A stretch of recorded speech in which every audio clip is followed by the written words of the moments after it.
Hello everyone and welcome back to my channel. I hope you're all well. So in this video we are going to be reviewing another brand new movie release, which is After We Collided, which is based on the popular movie After, which is based on the popular adult novels by Anna Todd, which continues the story of Tessa Young and Hardin Scott in their forbidden Shakespearean love story. And this time they've definitely taken things up a gear with the storyline revolving around careers, new love interests, family, alcohol abuse, past trauma, etc. And we are going to be breaking down everything to do with After We Collide in this movie review.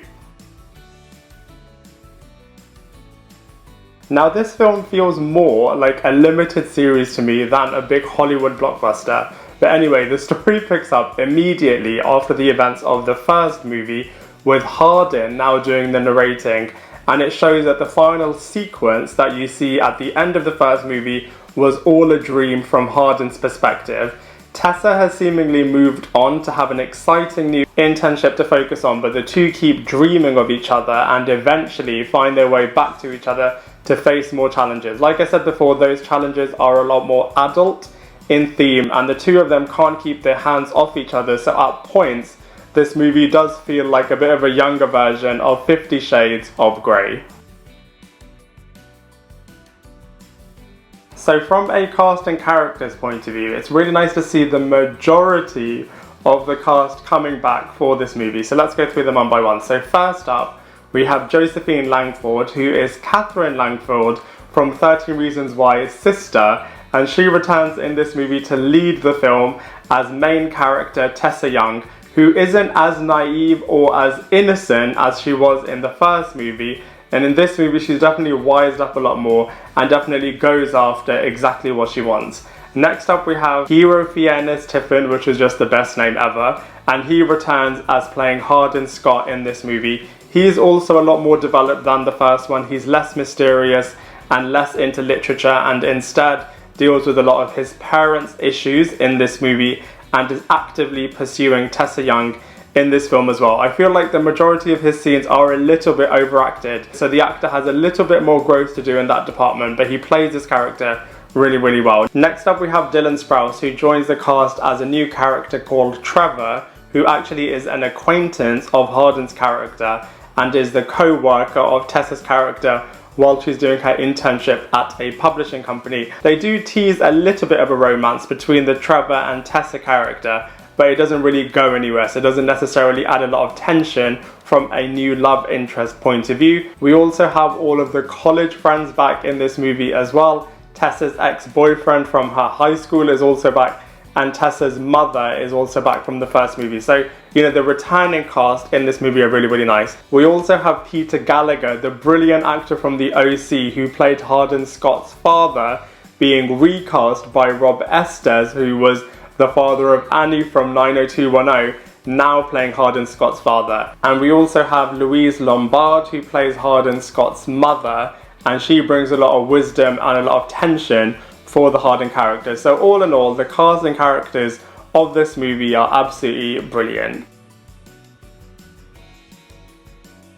From a visuals point of view, this movie does look really good. It's very different set pieces from the first movie. The first movie was a lot more based on the college campus, the college dormitories, the college libraries, etc. Whereas this time you kind of see more of Tessa's workplace, the apartments, the hotels, the mansions, the parties, etc. You can tell that they've got a decent budget in this movie because everything looks really cool. I just personally preferred the visuals from the first movie, but that being said, the visuals in this movie look really cool and really do add to the world that they're setting in After. In terms of comparisons, it's really nice to kind of see more from this world and all of these characters and all of that sort of stuff.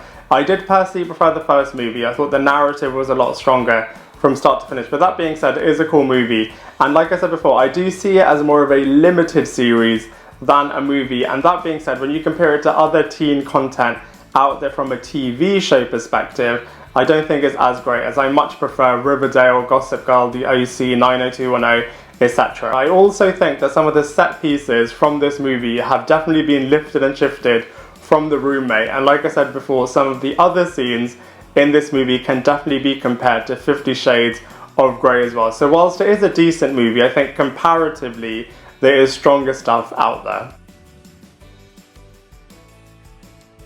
So in terms of the ending of this movie, Tessa and Hardin definitely have their pull and push relationship throughout the entire movie with a lot of challenges, like I said before, and then this ultimately leads to Tessa having a car crash and Hardin decided to fly back to London after everything that's gone on between the two of them.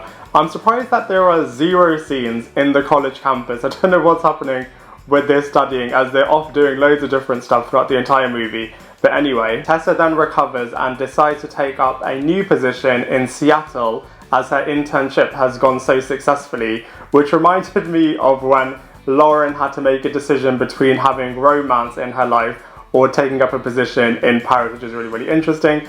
Hardin then comes back and they decide again to give their relationship another shot, but then it ends with a cliffhanger where you see Tessa's father approaching the couple. The film has also been greenlit for 2 more sequels, so definitely expect a lot more tension, a lot more breakups, and a lot more cliffhangers as part of this 4-part episodic movie series, which is why I still kind of view it myself, at least, as a bit of a limited series. But anyway, the ending of this movie definitely leaves you wanting more, so it's brilliant that there's going to be 2 more installments to continue the Tessa and Hardin story. Overall, After We Collided is a really, really nice movie, and it's really nice to kind of see the continuation of the whole world and of the story that they set up in the popular After movie. It's personally not my kind of movie, but that being said, I can appreciate it for what it is, and I think the target market are absolutely going to love all of the drama, all of the romance, and all of the craziness that these epic characters go on, and as they continue everything in this installment and in future installments as well. And so for all of those reasons, I'm going to give After We Collided a solid 5 out of 10. I'd love to hear what you think, so please let me know in the comment section below. Otherwise, I look forward to seeing you in my next video.